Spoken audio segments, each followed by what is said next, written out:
Beloved God, Jai. help us all to love you more and more and more and more and still yet more till we become worthy of union with you, and help us all to hold fast to beloved Baba's Daman till the very end. Avatar Meher Baba ki Jai. Avatar Meher బాబాకి జై.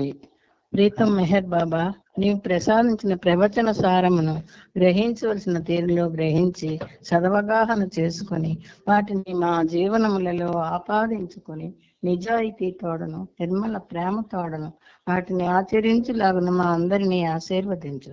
అట్టి ఆచరణయుత జీవన శైలిలో జీవించున్నట్లు మా అందరినీ అనుగ్రహించు. Avatar Meher బాబాకి జై. అవతార్ మెహర్ బాబాకి జై. బాబాకి జై. జై. ఈ రోజు కూడా ప్రీతమ బాబా మనందరికీ ఆయనతో సహజీవనం సాగించే అవకాశాన్ని ప్రసాదించారు. మనతో పాటు చాలా మంది వింటున్నారు. మనందరి తరపున, ప్రపంచ భక్త కోటి తరపున, ఉన్నతాత్మల తరపున, సద్గురువుల తరపున, మస్తుల తరపున ఆ ఉన్నతుడికి శత సహస్ర పాదాభివందనాలు సమర్పిస్తూ ఇందులో భాగంగా మనం నిన్నటి వరకు ప్రవచన సుమమాలికలు 102 చెప్పుకున్నాం. మళ్ళీ బాబా ఈరోజు మరి 2 ఇచ్చారు. 103, 104. ముందుగా 103 చెప్పుకుందాం. వ్యక్తిగత అహములోన కోరికలు ఉంటాయి సహజముగా. వ్యక్తిగత అహములోన కోరికలు ఉంటాయి సహజముగా. మంచి చెడు కోరికలతో ఆ అహము అటులనే ఉంటుంది. మంచి చెడు కోరికలతో ఆహము అటులనే ఉంటుంది. ఇది 103. 104 చెప్పుకోబోతున్నా ఇప్పుడు. స్వార్థపూరితమైనవి చెడు కోరికలు ఎప్పుడు చెడ్డవేను. స్వార్థపూరితమైనవి చెడు కోరికలు ఎప్పుడు చెడ్డవేను. నిస్వార్థమైనవనుచు మంచి కోరికలను అంటాము. నిస్వార్థమైనవనుచు మంచి కోరికలను అంటాము. ఈ 2 ఈరోజు బాబా మనకు ప్రసాదించినటువంటి 2 సుమమాలికలు. ఈ రెండింటి యొక్క సారాంశాన్ని మనం ఒక్కసారి లోపలికి వెళ్ళి చూద్దాం. ఈ ప్రపంచంలో మానవులందరికీ కూడా వ్యక్తిగత అహం ఉంటుంది. గత అహం, వ్యక్తికి గత అహం ఉంటుంది. అది పెంచి పోషించబడుతుంది. గత జన్మ సమాప్తి చేసుకొని మరణించి ఆ అహం మాత్రం మనసుకి సంస్కారాలతో పాటు అంటుకొని ఉంటుంది. అంచేత ఆ అహంకారంలో కోరికలు ఉంటాయి, సహజం అది. Because mind is a wardrobe to preserve desires, కాబట్టి వ్యక్తిగతంగా ఏ అహంకారం అయితే కోరికలతో కలిసి పనిచేస్తూ ఉంటుందో అది ఆ మంచి చెడు అనబడే కోరికలకి అంటి పెట్టుకునే ఉంటుంది. ఏమిటి అహంకారానికి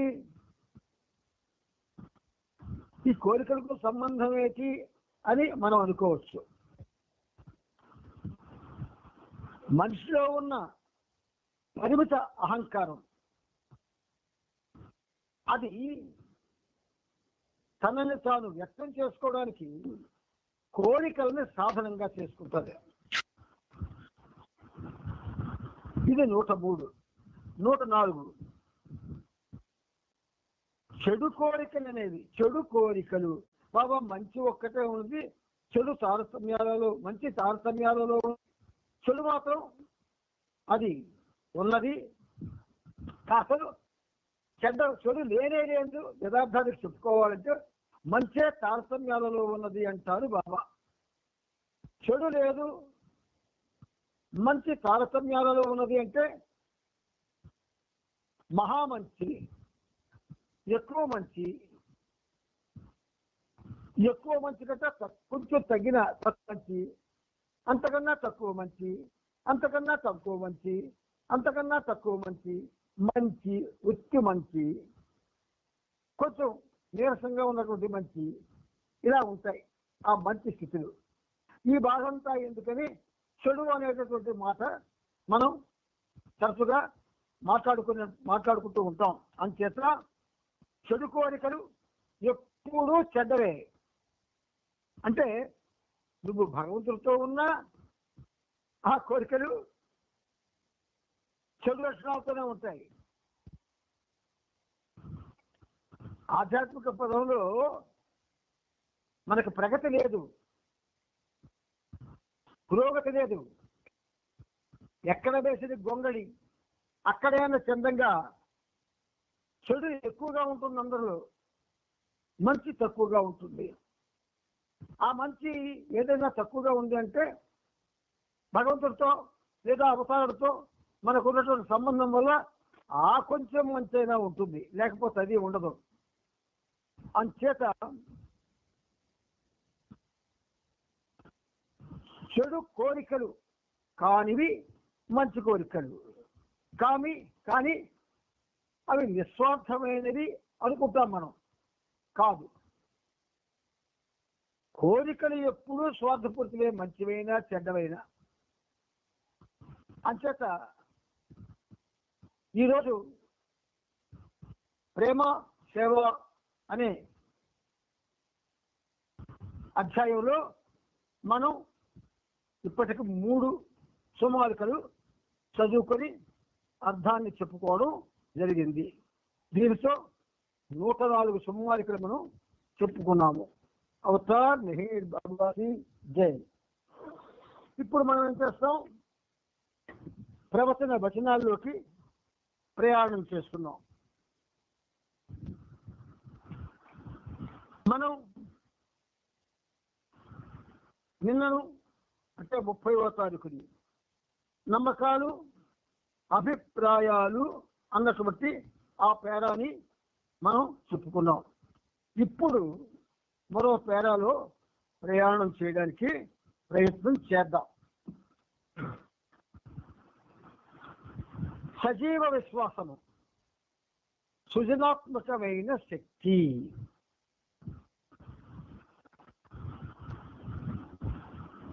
ఇది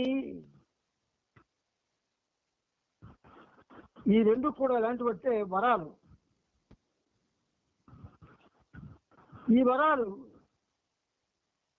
మానవుడికి భగవంతుని యందు ఉండే ప్రేమను అనుసరించి వస్తాయి. చూద్దాం బాబా ఏమంటున్నాడు. సజీవ విశ్వాసము అట్లు కాకుండా మానసిక ప్రయోజనాలతోనూ మరియు లోతైన శక్తులతోనూ అతి ముఖ్యమైన అభిన్నమైన సంబంధాన్ని కలిగి ఉంటుంది సజీవ విశ్వాసము. అంటే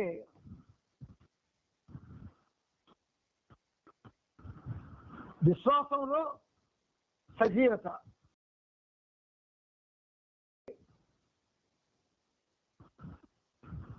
నిర్జీవుడైతే చచ్చిపోతాడు. అలాగే మనలో మనకు తెలియకుండా అంకురించే ఈ విశ్వాసము అనే ఆ లక్షణం సజీవంగా ఉండాలి. అలా కాకుండా మానసిక ప్రయోజనాలతోనూ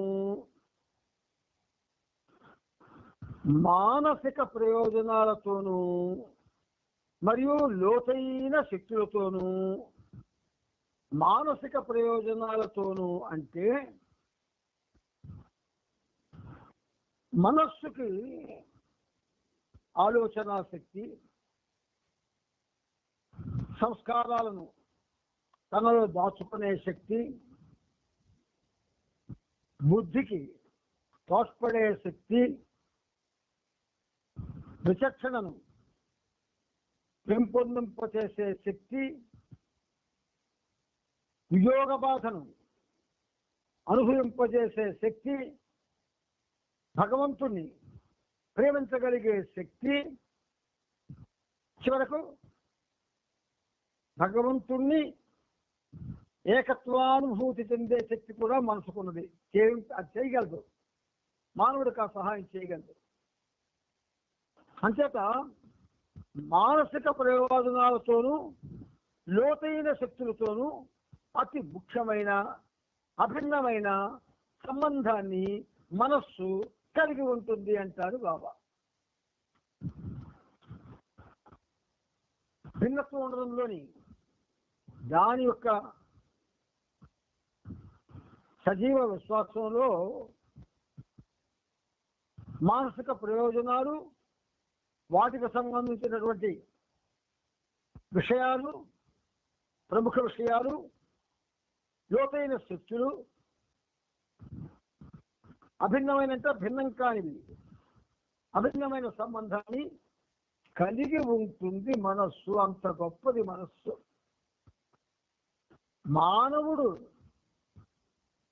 మానవునికి పునరపి జననం, పునరపి మరణం ఉన్నది కానీ మనసుకు లేదు. మనసు శరీరంతో ఒక్కసారే వస్తుంది, మరణంతో ఒక్కసారే వెళ్ళిపోతుంది, నిష్కరిస్తుంది. ఎక్కడికి? ఇంకొక దేహంలోకి. అదే మనస్సు. ఒకే మనస్సు 84 లక్షల జన్మలు కూడా పనిచేస్తూ ఉంటుంది. ఒకే మనస్సు. ఇది కేవలం తెలివితో కూడిన నమ్మకాల వలె ఉపరి భాగములకు అంటి పెట్టుకొని వేలాడుతూ ఉండదు. మనలో నమ్మకాలు ఉన్నాయి. ఆ నమ్మకాలు ఎలాగొస్తాయి? చదువుట వలన, ఇతరులతో సహవాసం చేయుట వలన, లేదు సాధు సంతుల మాటలు వినుట వలన, రోడ్డు పక్క జాతకాలు చెప్పేవాడి మాటలు వినుట వలన మనకి తెలివితో కూడిన నమ్మకాలు అవి వచ్చి అవి ఏం చేస్తాయి? చైతన్య ఉపరిభాగం అంటే గొడుగు మీద అంటి పెట్టుకొని వేలాడుతూ ఉండదు. మరేం చేస్తుంది? దీనికి విరుద్ధంగా సజీవ విశ్వాసం సంపూర్ణ మనసుని, అంటే సంపూర్ణ మనసు అంటే అంతరంగము అని అర్థం. సంపూర్ణ మనసుని పునర్నిర్మించే శక్తి కలిగి ఉంటుంది. అంటే మనసు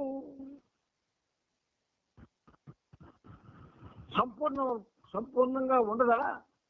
ఎలా ఉంటుంది? నిరంతరం కూడా సంస్కారాల ప్రమేయంతో కోరికలను జనింపజేసి మానవుణ్ణి అతలాకుతం చేసే క్యారెక్టర్ ఉన్నటువంటి ఆ మనసు అందులో సంపూర్ణత ఎలా వస్తుంది? ఒకవేళ అవతారం యొక్క సాంగత్యం వల్ల మనసు సంపూర్ణత వైపు ప్రయాణం చేయడానికి ప్రయత్నించిన పునర్నిర్మాణ శక్తి దానికి లేదు. అయితే ఆ శక్తి అంతరంగానికి ఉంది. అది సృజనాత్మకమైన శక్తి యొక్క సంపన్న శక్తి. సృజనాత్మకము, ఇన్స్టిట్యూషనల్. ఎక్కడికి వెళ్ళినా మళ్ళీ అక్కడికి రావాల్సిందే. సహజ జ్ఞానం రావాలి మనిషికి. అనేకమైనటువంటి సాధనల వల్ల లేదా సాంగత్యం వలన లేదా సేవ చేయటం వలన వచ్చేటటువంటిది మామూలు జ్ఞానమే తప్ప ఇన్స్టిట్యూషనల్ పవర్ కాదది, సృజనాత్మక శక్తి కాదది. కానీ ఇది ఏం చేస్తుంది? మనస్సుని సంపూర్ణ మనస్సుగా పునర్నిర్మాణం చేస్తుంది. విశ్వాసం ఉంటే అలా ఉన్నప్పుడు సంపన్నమైన సృజనాత్మకమైనటువంటి శక్తి ఆలోచనలో కానీ ఉత్సాహాన్ని కానీ ప్రకాశింపచేయలేని భావం కానీ రూపమాపలేని అభిప్రాయాలు కానీ ఉండవు. అంటే మనం కేవలం ఆలోచనగానే పరిగణించి ఇది నా ఆలోచన అన్న భావనతో స్వశక్తి మీద ఆధారపడి ప్రతిదీ చేయడానికి మనం పూనుకుంటాం. అందువలనే మన యొక్క ఏ చేత కూడా సఫలత కాదు. కాబట్టి ఇక్కడ బాగా మనకు ఒక చిన్న గమ్మత్తైన రహస్యాన్ని ఇచ్చారు. మనో అంతరంగం మనసుని పునర్నిర్మాణం చేసే శక్తి దానికి ఉంది మనసుకి. అయితే అందులో సృజనాత్మక శక్తి కూడా చాలా గొప్పది. అయితే గురువు పట్ల కలిగిన అటువంటి సజీవ విశ్వాసము, గురువు పట్ల కలిగిన అటువంటి సజీవ విశ్వాసము శిష్యులకు తిరుగులేని ఆత్మవిశ్వాసానికి, ఉత్సాహమునకు సర్వోత్కృష్టమైన మూలాధారం అవుతుంది. ప్రతిసారి బాబాను మనం ఎన్నిసార్లు పర్వతిగారు ప్రార్థన చేసినా కూడా మన మనస్సుగానే పనిచేస్తుంది తప్ప అనుగ్రహింపబడ్డ, ఆశీర్వదించబడ్డ మనస్సుగా పనిచేసే అవకాశం మనకి రాకుంటుంది. గురువు ఎడల ఏర్పడిన కేవలము ఒక అభిప్రాయం మాత్రమే కాక గురువు మీద చురుకుగా ఆధారపడగలిగే ఒక ప్రాథమిక శక్తిగా కూడా ఈ ఇన్స్టిట్యూషనల్ పవర్ పనిచేస్తుంది. సృజనాత్మక శక్తి అది భగవంతుడే ఇవ్వాలి, బాబాయే ఇవ్వాలి. అంటే బాబాకి మనం ఏ విధంగా విశ్వసించాలో ఏ విధంగా చేరువ కావాలో మనకు తెలియాలి. సజీవ విశ్వాసం శిష్యుడు గురువులకిచ్చే ఒక గుర్తింపు పత్రం లాంటిది కాదు. అది గురువు నుండి సహాయమును దృఢమైన పూర్ణ విశ్వాసంతో ఆశించడం ద్వారానే కాక అంకిత భావం, ఆత్మార్పణ భావంతో ఆయన ఎడల ఏర్పరచుకున్న ఉత్సాహభరిత విశ్వాస వైఖరిగా వెల్లడి అవుతుంది. అసలు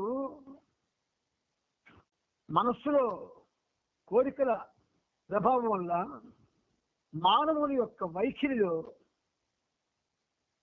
రకరకాల వెర్రి ఆలోచనలు, విపరీత ఆలోచనలు, దురదృష్టకర ఆలోచనలు అనుక్షణం చోటు చేసుకుంటాయి. అందుచేత ఈ మనస్సును ఏం చేయమన్నారు బాబా? తన చేతిలో పెట్టేయమన్నారు. అదే వస్తువు తీసుకెళ్ళి ఆయన చేతిలో పెట్టడానికంటే ఆయన గోచరుడు మీ మనస్సులో గోచరమైంది, నువ్వు అలాగే ఆయన చేతిలో పెడతాం. అగోచరమైన అందజేయాలంటే మనం ఏం చేయాలి? మనల్ని మనం కోల్పోవాలి, మనల్ని మనం పోగొట్టుకోవాలి. ప్రతిసారి బాబాతో కలుసుకున్న ప్రతిసారి మనల్ని మనం పోగొట్టుకోవాలి. ఇది జరగకపోతే సజీవ విశ్వాసము, సృజనాత్మక శక్తి మనల్ని భరించవు. అన్నాడు మన జీవితం ప్రేరణమైపోతుంది, దురదృష్టకరమైపోతుంది. మళ్ళీ జన్మించి దురదృష్టకరమైనటువంటి పరిస్థితుల్ని భరించి జీవించవలసి ఉంటుంది. ఇందులో ఏమీ ఆశ్చర్యపడవలసిన అగత్యం లేదు. అవతార్ మెహర్ బాబాకి జై. ఆధ్యాత్మిక మార్గంలో చెప్పుకునేటటువంటి ప్రవచనాలు లేదా సందేశాలు నిష్కర్షగా ఉంటాయి. ఆ నిష్కర్షత మనకి నిష్కర్షత అనేది మనల్ని అనుగ్రహించాల. అప్పుడు మనలో ఉన్నటువంటి కర్కశత్వ భావాలు రచించి వినూతనమైనటువంటివి సృజనాత్మకమైన భావాలు ప్రజ్వరిల్లి తద్వారా మనసు వికసించి మనలో ఉన్నటువంటి అజ్ఞానం నెమ్మదిగా సందగిలుస్తూ ప్రభు యొక్క సాన్నిధ్యం నిరంతరం కోరుకుంటూ మనం జీవితం సాగించగలిగితే ఈ చాప్టర్లో చెప్పినటువంటి సృజనాత్మక శక్తి కానీ దృఢమైన విశ్వాసం కానీ మనకి రావడానికి అవకాశం ఉంటుంది. ఇందులో రాజీ పడడానికి మరో మార్గం లేదు, ఉండదు. ఇప్పుడు మనం వచనాలు చదువుకున్నాం. ఇప్పుడు ప్రభువు యొక్క చరిత్రలోకి ప్రయాణం చేయబోతున్నాం. ప్రభు చరిత్ర 8వ వాల్యూమ్ 8వ భాగం 3188వ పేజీ. అందులో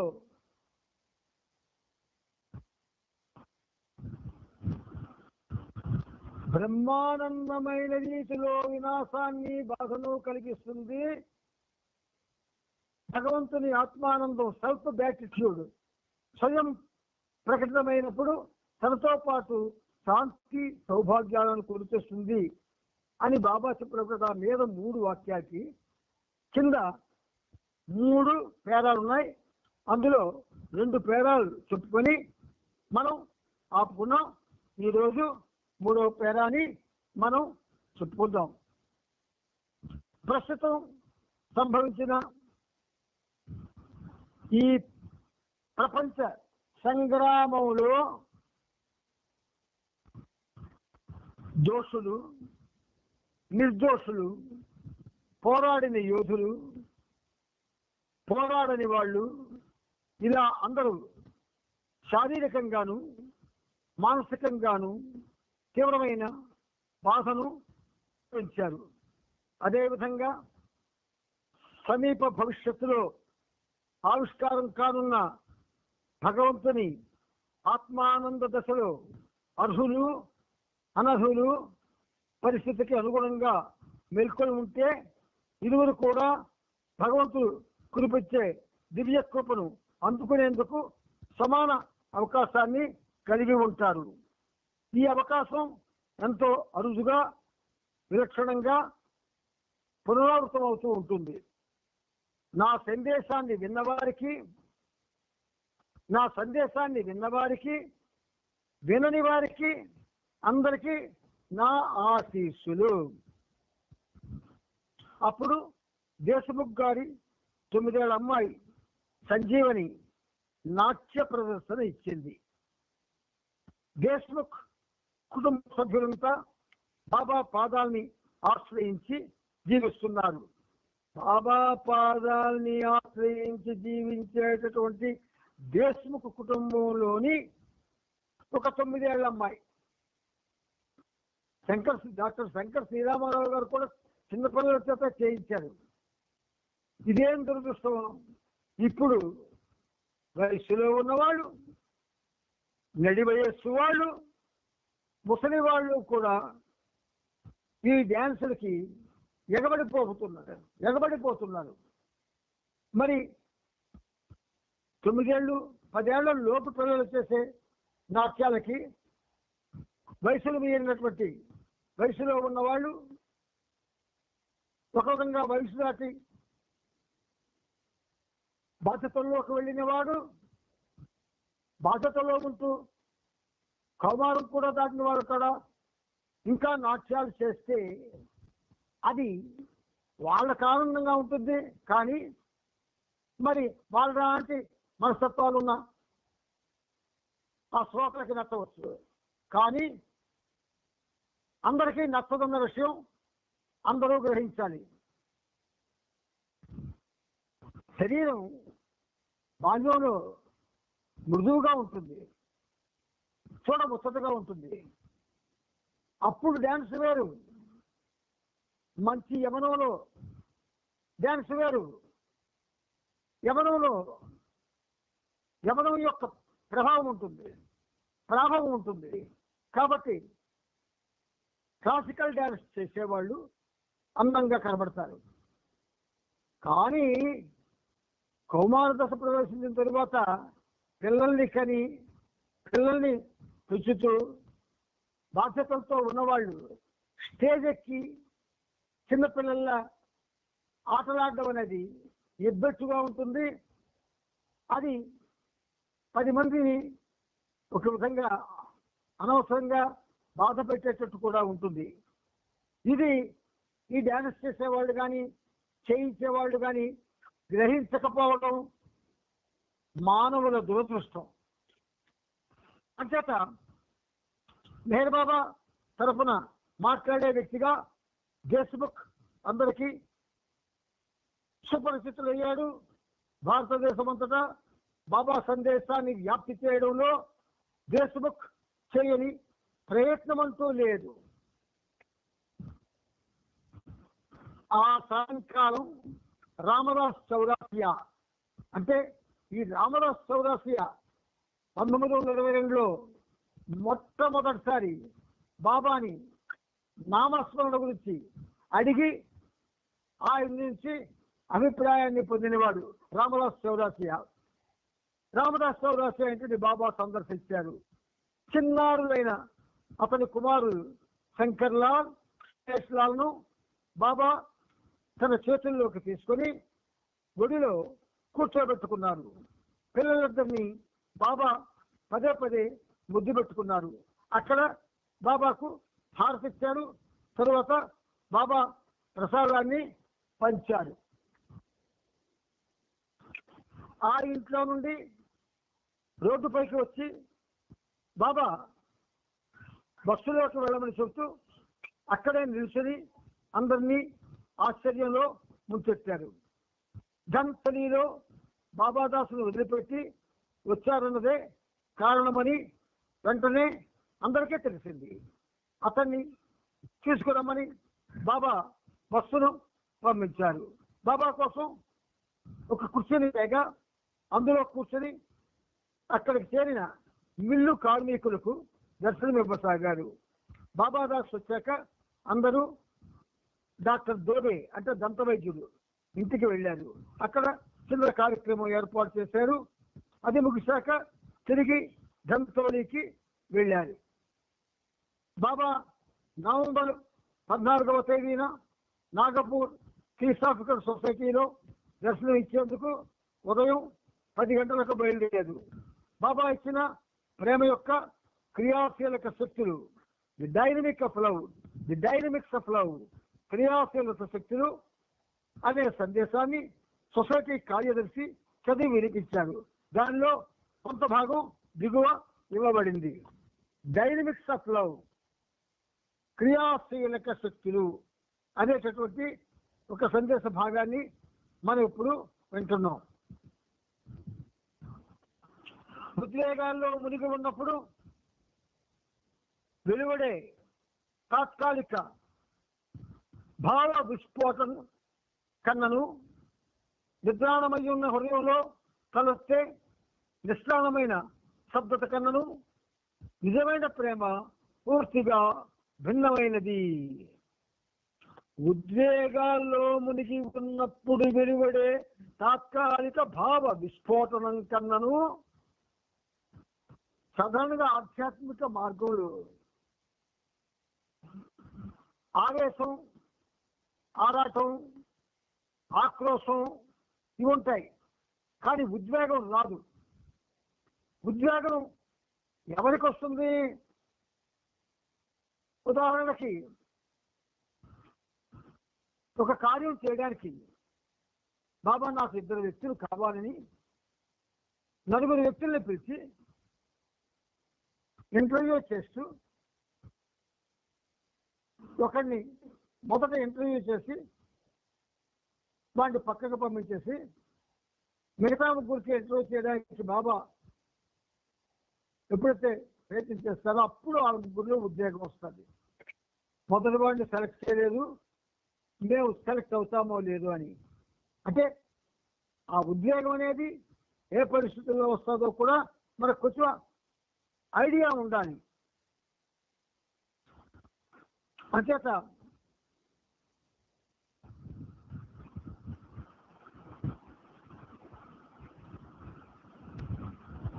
ఇక్కడ ఉద్వేగాల్లో మునిగి ఉన్నప్పుడు వెలువడే తాత్కాలిక భావ విస్ఫోటనం కన్నను ఆది శంకరాచార్య ఆయన యొక్క రచనల్లో పూర్తమైనటువంటి భావాలని వ్యక్తం చేశాడు. ఆయన భావ విస్ఫోటనంతో వైగిరి నంది నినందిత మోహిని విశ్వ వినోదిని నందినుతే ఎలాగో చూడండి. భావ విస్ఫోటనం గిరివర వింజ శిరోధి నివాసిని విష్ణు విలాసిని జిష్ణునుతే భగవతి హే సతి కంఠ కుటుంబిని భూరి కుటుంబిని భూరి కృతే జయ జయ హే మహిషాసుర మర్దిని రమ్యక పద్ధిని శైలసుతే. అది ఉద్వేగం వెలువడి భావ విస్ఫోటనం వస్తున్నటువంటి మహోన్నతమైన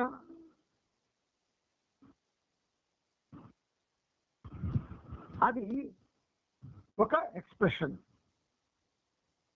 నిద్రాణమైన హృదయంలో తలస్తే నిస్సారమైన శబ్దత కన్నను నిజమైన ప్రేమ పూర్తిగా భిన్నమైంది. ఒకటి భావ విస్ఫోటనం, రెండవది నిద్రాణమైన హృదయంలో తలెత్తే నిస్సారమైన శబ్దత కన్నను. తిరుపతి వెంకటేశ్వరుని యొక్క భక్తుడు బాలాజీ. ఆ వెంకటేశ్వరుడు ఆయనతో కావాలని పాచికల వాటికి వెళ్ళేవాడు. ఒకరోజు తెల్లవారుజామున స్వామికి చేసేటటువంటి కైంకర్యాలకి టైం అయిపోయింది. వెంటనే పాచికలు అక్కడ పడేసి వెళ్ళిపోయాడు వెంకటేశ్వర స్వామి. అప్పుడు బాలాజీ హృదయం ఒక్కసారి నిష్ఠానతకు చేరుకుంది, శబ్దతకు చేరుకుంది. అది రెండవది. భావ విస్ఫోటనం కన్నను, నిద్రాణమైన హృదయంలో తలెత్తే నిస్సారమైన శబ్దత కన్నను నిజమైన ప్రేమ పూర్తిగా భిన్నమైనది. ఈ రెండు ఒక విధంగా నిజమైన ప్రేమతో సంచాటి కావు. స్వార్థపూరితమైన కోరికల వల్ల చీకటి ముసులుకున్న హృదయంలోనూ ఇంద్రియ విషయాలు రేకెత్తించే హళిక సుఖానికై వెంపర్లాడడం వల్ల బలహీనపడిన హృదయంలోనూ నిజమైన ప్రేమ ఎప్పటికీ జాగృతం కాదు. అందుకే మనందరం బాబా బాడీ డ్రాప్ చేసినటువంటి దగ్గర నుంచి ఇప్పటి వరకు ఒకేలాగున్నాను, ఏం మార్పు లేదు. ఇంచేత మనకి స్వార్థపూర్వమైన కోరికలు ఉన్నాయి, చీకటి ముసిన హృదయాలు ఉన్నాయి, క్షణిక సుఖానికై వెంపర్లాడేటువంటి బలహీనతలు ఉన్నాయి, నిజమైన ప్రేమ లేదు. మరి మనం ఎలా ఉంటాం?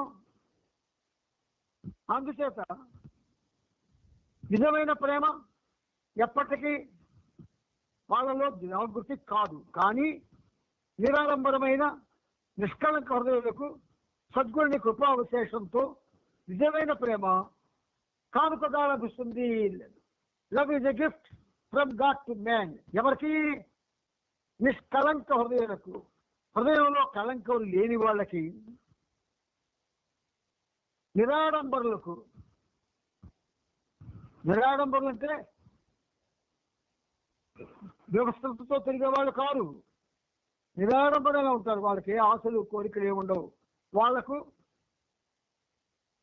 సద్గురుని కృపతో నిజమైన ప్రేమ కానుకగా లభిస్తుంది. సద్గురువుకు సర్వార్పణ కాగల ధైర్యవంతులకు, బుద్ధిమంతులకు ఆయన కృప లభిస్తుంది. ఆ కృప ప్రసరించినప్పుడు మానవ హృదయంలో దివ్య ప్రేమను రగిలిస్తుంది. ఆ దివ్య ప్రేమ సాధకుడిని భగవంతుడితో ఒక్కనిగా చేస్తుంది. ప్రేమ కన్నా గొప్ప శక్తి ఏదీ లేదు. Divine declaration.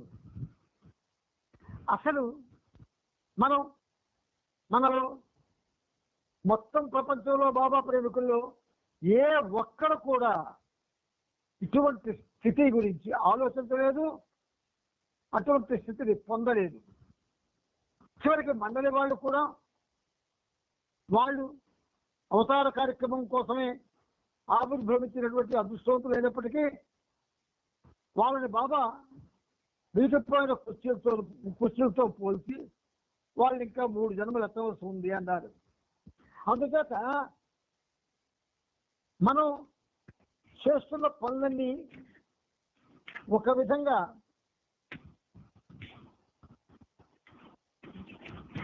ఎందుకు కొరగానివి,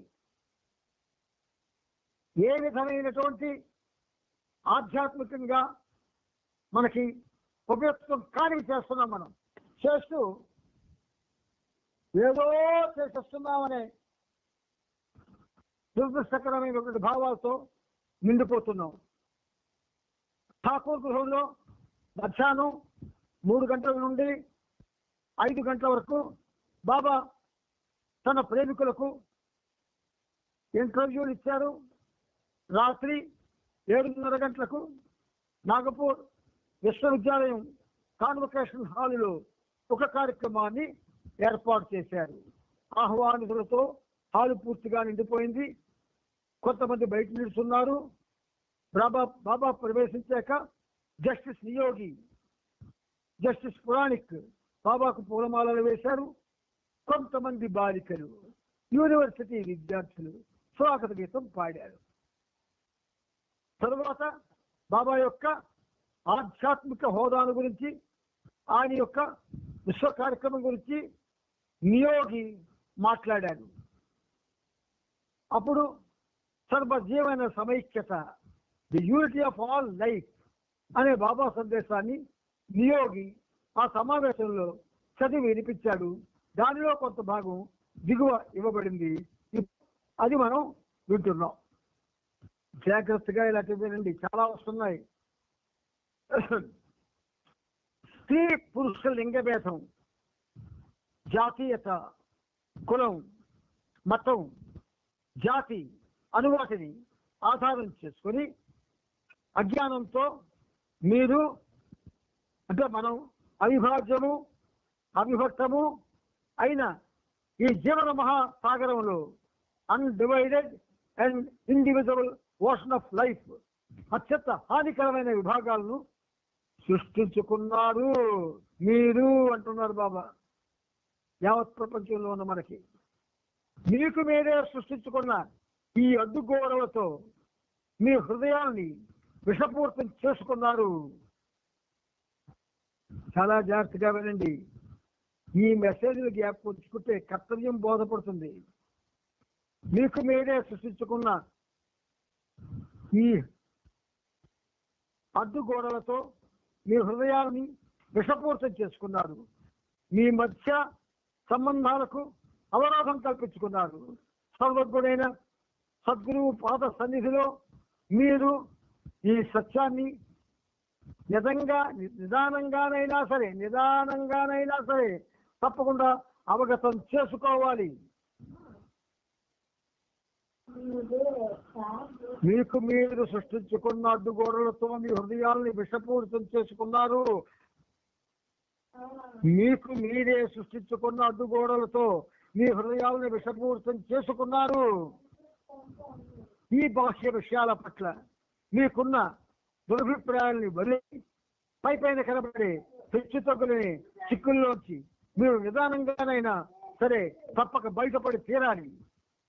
రూపరహితుడు నామరహితుడు అయిన భగవంతుడిని చేరే మార్గంలోనికి మీరు నిదానంగానైనా సరే తప్పక అడుగు పెట్టి తీరాలి. గుర్తుంచుకోండి, ఏవేవో చేసేస్తున్నాం, అదైపోతున్నాం, ఇదైపోతున్నాం, ఇంత ఖర్చు పెట్టి వస్తున్నాం, అంత ఖర్చు పెట్టి వస్తున్నాం అని అపోహలతో మనం ఉండకుండా Baba the unity of all life అనే సర్వజీవన సమైక్యతనే ఈ మెసేజ్ లో మనకి ఫస్ట్ పేరాలోనే మన పరిస్థితి తెలియజేశారు. నామరహితుడైన భగవంతుడిని నీ మదిలోన ఎదలోన సింహాసనంపై ప్రతిష్ఠించుకున్న ద్వంద్వత్వం అనే ఈ శ్రేణికి అంతం పలకవలసిన అవసరం లేదు. భగవంతుణ్ణి నీ మదిలోన ఎదలోన సింహాసనంపై ప్రతిష్ఠించుకోగలిగితే ద్వంద్వమనే ఈ కేడికి అంతం పలకాల్సిన అవసరం లేదు. ఆ పని చేస్తే ఎవరండి చేశారు? భగవంతుడిని మదిలో నిలుపుకున్నారు, ఎదలో సింహాసనం మీద ఎవరు ప్రతిష్ఠించుకున్నారండి?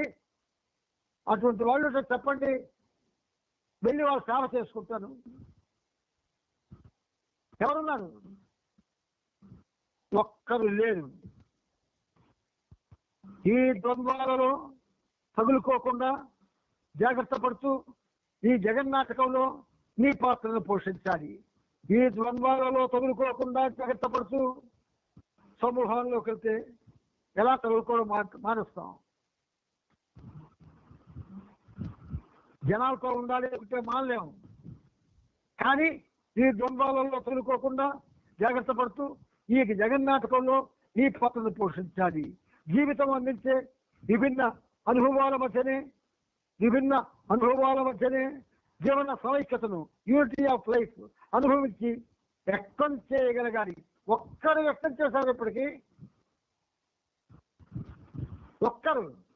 ఒక్కరైనా బాబా తప్ప సమస్త జీవకోటిలో వ్యక్తమయ్యే ఈ జీవనం ఒక్కటే.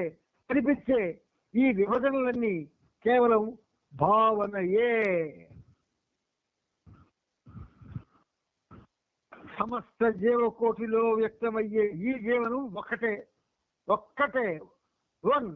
కనిపించే ఈ విభజనలన్నీ కేవలం భావనయే. మనం చేస్తున్న ప్రతి కార్యం కూడా భావ నిర్మాణాలతో జరిగేది. అంతేగాని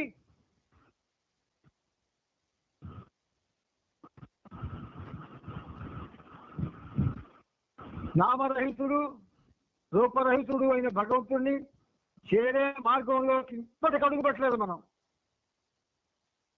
ఒక్కరు కూడా అడుగు పెట్టలేదు. నేను కొని తెచ్చిన ఈ శాశ్వత సత్యంలో స్థిరంగా ఉండండి.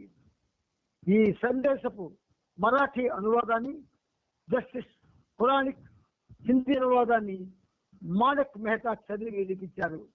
పార్సీ ఆవిడ మాణిక్ మెహతాకు హిందీ సరిగ్గా రాదు, అయినా చదవాలని అతని కోరిక. అతని వేషం, హావభావాలు ఎంతగా ఉన్నాయి చూపించింది. వాళ్ళు నవ్వడం చేసి శాంతి శాంతి అని వేడుకున్నాడు. విద్యార్థులే ఎక్కువగా నవ్వారు. మానక్ని హేళన చేస్తూ వాళ్ళు గట్టిగా కూర్చోండి ఆంటీ అని గట్టిగా అరిచారు. బాబా కూడా నవ్వారు. కానీ అందరినీ నిశ్శబ్దంగా ఉండమని చేతితో సైగ చేశారు. విద్యార్థులు విధేయతతో మెలగారు. మొత్తానికి ఎలాగో మాణిక్ ఆ సందేశాన్ని చదవడం పూర్తి చేశాడు.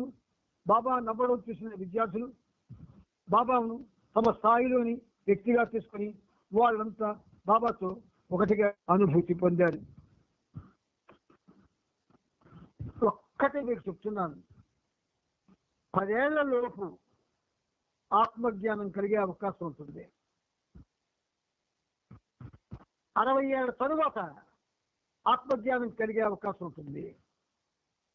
ఈ మధ్య కాలంలో ఆత్మజ్ఞానం రావడానికి అవకాశాలు చాలా చాలా చాలా చాలా తక్కువ.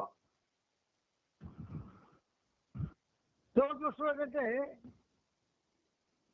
మనం కానీ ఏ సినిమా హాల్కి వెళ్ళినా అక్కడ 60 ఏళ్ళు 70 ఏళ్ల వాళ్ళే ఎక్కువ మంది ఉంటారు. ఇప్పుడు పెద్ద వయసు వాళ్ళకే దురదృష్టకరమైన చిన్న బుద్ధులు, చిన్న చిన్న ఆలోచనలు, చేయకూడని పనులు చేస్తూ ఉన్నారు. ఇది యుగం యొక్క ప్రభావం.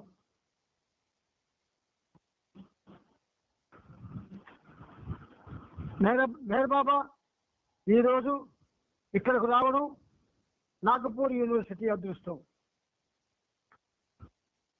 మానవ జాతికి భగవద్ అనుభవాన్ని ప్రసాదించడమే తన ముఖ్య కార్యక్రమంగా మెహర్ బాబా పనిచేస్తున్నారు అని జస్టిస్ పురాణిక్ చెప్పాడు.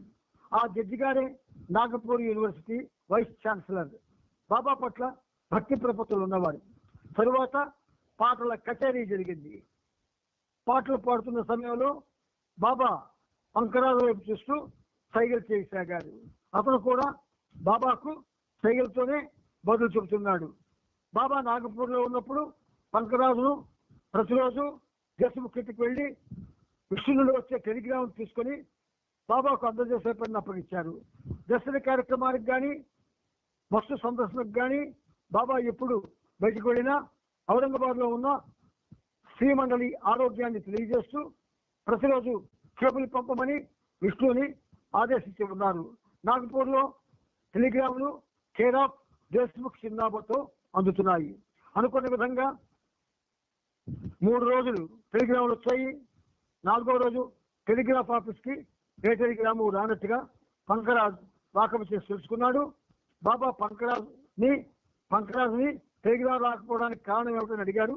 దానికి పంకరాజ్, నేను వాకపు చేశాను, కానీ ఔరంగాబాద్ నుండి ఎటువంటి టెలిగ్రాము రాలేదు అని. విష్ణు ఎప్పుడూ టెలిగ్రామ్ పంపకుండా ఉండడు అన్నారు బాబా. ఇది యుద్ధ సమయం. వ్యక్తిగత టెలిగ్రాముల కంట మిలిటరీ టెలిగ్రాములకు ప్రాధాన్యత ఇస్తారు. ఒకవేళ అందువల్లనే మనకు టెలిగ్రామ్ ఈ వేళ రాకపోయి ఉంటుంది అని పంకరాజ్ వ్యాఖ్యానించారు. ఎక్కడో ఏదో పొరపాటు తప్పకుండా జరిగి ఉంటుంది అని బాబా సూచిస్తూ టెలిగ్రాఫ్ ఆఫీస్కి వెళ్ళి కనుక్కోమని బాబా పంకరాజుని ఆదేశించారు. పంకరాజు వెళ్ళాడు, కానీ సమస్యకు పరిష్కారం కనుగొనలేకపోయాడు. యూనివర్సిటీ కార్యక్రమం కొనసాగుతూ ఉండగా పంకరాజు టెలిగ్రాఫ్ ఆఫీస్ నుండి తిరిగి వచ్చాడు. పాట మధ్యలో బాబా టెలిగ్రామ్ వచ్చిందా అని అడగగా పంకరాజు తలూపుతూ లేదు అని సూచించాడు. యూనివర్సిటీలో జరిగిన బహిరంగ కార్యక్రమం బాహ్యంగా చూస్తే అన్ని విధాల విజయవంతమైనట్లే. తరువాత బాబా గంతోలికి తిరిగి వెళ్ళారు. దేశముఖ్ ఇంట్లో రాత్రి భోజనం ముగించి బాబా పంకరాజుతో అందరితో కలిసి, రేపు ఉదయం నేను సావనీరు వెళ్తున్నాను, నీవు మాతో రావద్దు. విష్ణు టెలిగ్రామ్ వచ్చే వరకు నీవు ఇక్కడే ఆగి టెలిగ్రామ్ పట్టుకొని రా, బస్సులో సావనీరుతో రా అని చెప్పారు. బాబా ఇలా ఆదేశించడంతో టెలిగ్రామ్ గురించి అంత ముఖ్యమైనది ఏముంది, ప్రతిరోజు ఒక విధమైన సమాచారం, అంతా బాగానే ఉంది అన్నదే టెలిగ్రామ్ ఉంటుంది. బాబాకు ప్రతిరోజు ఎన్నో టెలిగ్రాములు వస్తుంటాయి కదా, మరి వాటి విషయంలో ఇంత స్పందించలే. తన మండలి అంత అధికుల ఎందుకంతగా బాబా ఆందోళన పడతారు? బాబా సర్వగుణి అయితే ఒక మామూలు టెలిగ్రామ్ కోసం ఇంత ఆరాటం ఎందుకు ఉండాలి? ఆయనకు ముందే అంతా తెలుసున్నాడు కదా అని పంకరాజ్ పరిపరి విధాలుగా ఆలోచించసాగాడు. షాంజీ చనిపోయాక తనని బాబా కార్యదర్శిగా నియమించమని పంకరాజ్ ఉత్తరం రాశాడు. బహుశా తాను చేపట్టడానికి ఆశించే బాధ్యతకు సంబంధించి కాబోయే ఎమానియన్సిస్గా బాబా వద్ద పనిచేయడానికి ఇది ఒక పరీక్ష అనుకోవచ్చు. తరువాత రాత్రి 9 గంటలకు బాబా మరొకసారి పంకరాజుని పిలిచి ఎంతో ఆందోళనగా చూస్తూ, తప్పకుండా ఔరంగాబాద్లో ఏదో చెడు జరిగే ఉంటుంది అన్నారు. నేను చేయగలిగిందంతా చేశాను, ఇంకా నేను చేయగలిగింది ఇంతకన్నా మరేమీ లేదు బాబా అని విసిగిపోయిన పంకరాజు గట్టిగా అరిచాడు.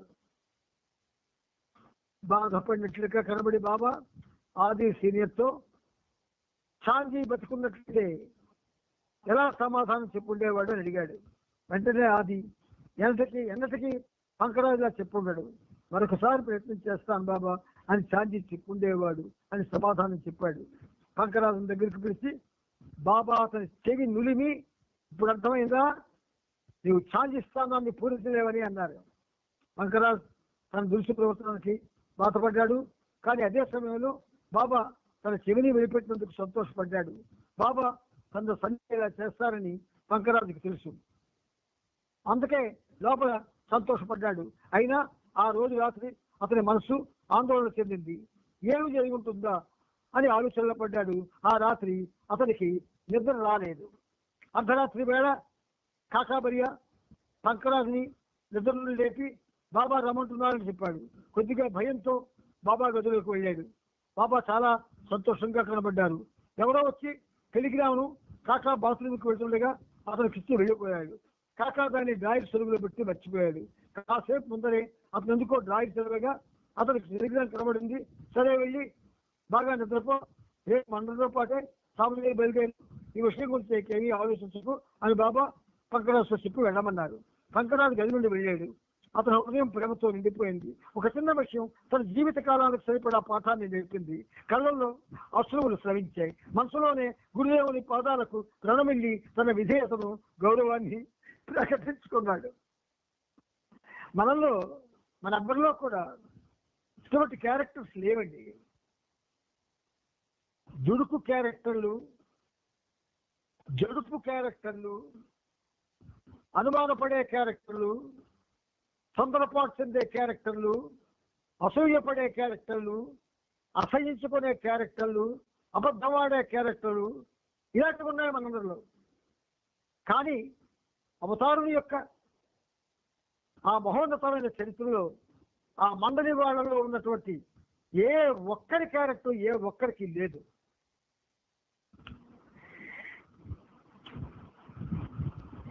నవంబర్ 15న బాబా పరివారం మొత్తం, దేశముఖ్ కుటుంబం, పంకరాజ్ ఇంకా మరికొంతమంది నాగపూర్ ప్రేమికులతో కలిసి అంగేవాడకి కారులోను బస్సులోను బయలుదేరారు.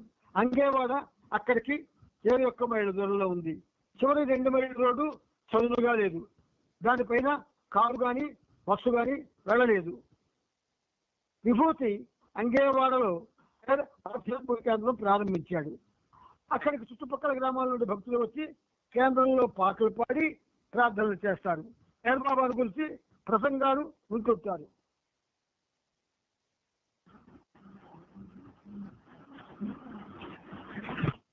ఆనాటి నుంచి ఈనాటి వరకు జరుగుతున్న పనులు అదే: పాటలు పాడడం, ప్రసంగాలు చేయడం, ప్రసాదాలు తినడం, విందులు చేసుకోవడం, వెళ్ళిపోవడం. ఇంతకనే లేదు.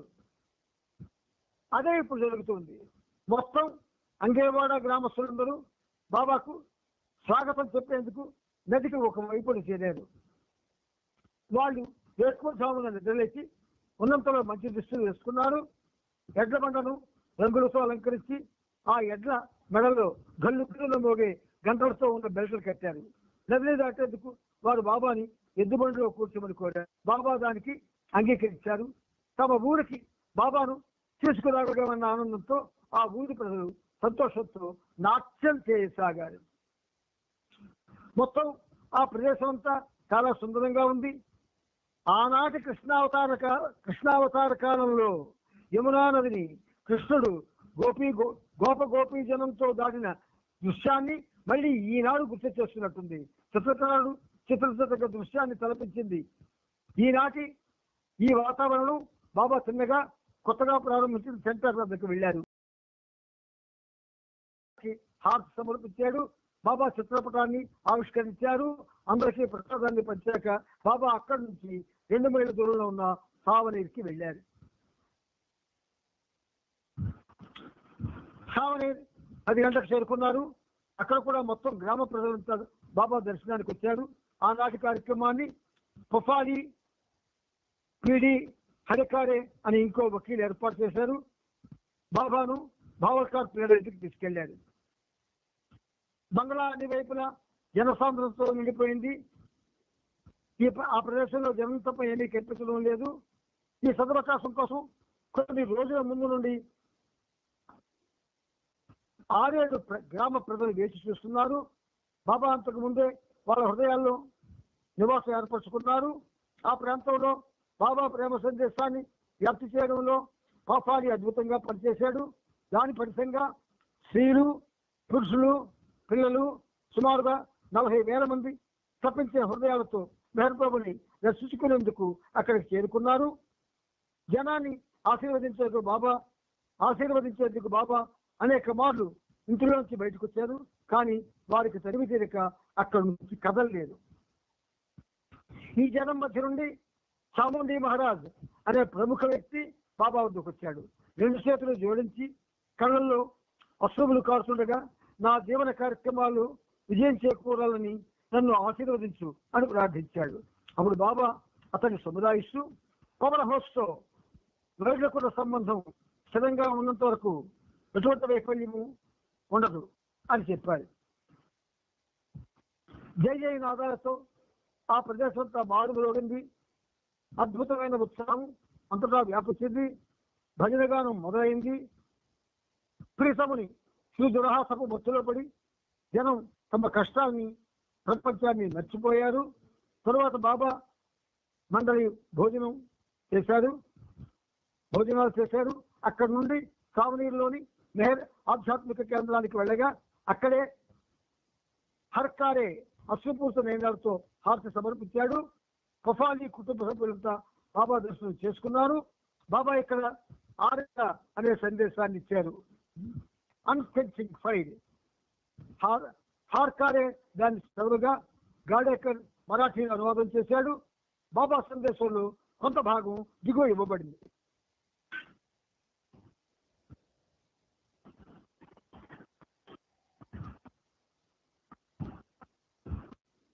మనం చరిత్రని యథాతథంగా చదువుకుంటూ మధ్య అవసరమైన చోట మనం కొంచెం వివరణలు తీసుకుంటున్నాము. ఈ వివరణలు మనలో ఉన్నటువంటి అజ్ఞానజనితమైనటువంటి వారిని దురదృష్టకరమైన ఆలోచనల్ని కూడా దూరం చేస్తాయి. ఇది నిజం. అంచేత మీరంతా కూడా ఒక విధంగా చాలా అదృష్టవంతులు. అందుకే మీకు ఈ బాబా చరిత్రతో పాటు భగవద్గీత యొక్క సంక్షిప్త పుస్తకాన్ని కూడా చెప్పాలనే ఆలోచన కలిగింది. దానికి మీ నుంచి స్పందన లేదు. స్పందన వస్తేనే అది స్టార్ట్ అవుతుంది, లేకపోతే అది స్టార్ట్ కాదు. అవతార్ మెహర్ బాబా కీ జై, అవతార్ మెహర్ బాబా కీ జై, అవతార్ మెహర్ బాబా కీ జై. నేను ఎందుకంటే అందరికీ జై బాబా. ఇక మళ్ళీ గుర్తు చేస్తున్నానంటే జై బాబా, జై బాబా, జై బాబా. గాడ్